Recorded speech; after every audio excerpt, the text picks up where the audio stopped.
Depuis l'an 2000, Mopani appartient à une société enregistrée sous le numéro 211 422 dans un hôtel des îles Vierges britanniques.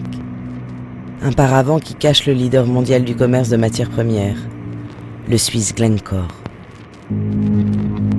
Dans le genre, Glencore est ce qu'il y a de pire. Son fondateur, l'américain Mark Rich, a été condamné par la justice de son pays à 325 années de prison. Motif : corruption, évasion fiscale, commerce avec l'ennemi. L'homme a fait ses armes dans les années 70 en violant l'embargo contre l'Afrique du Sud. Grâce à lui, le régime d'apartheid se procurait son pétrole.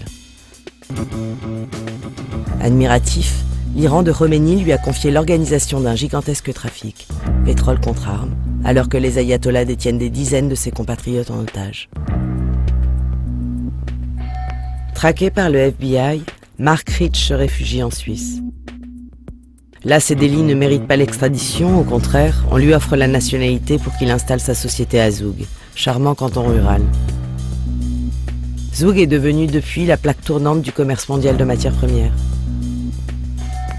Entre-temps, Mark Rich a été amnistié par Bill Clinton, quelques heures avant la fin de son mandat, après avoir copieusement financé le Parti démocrate américain.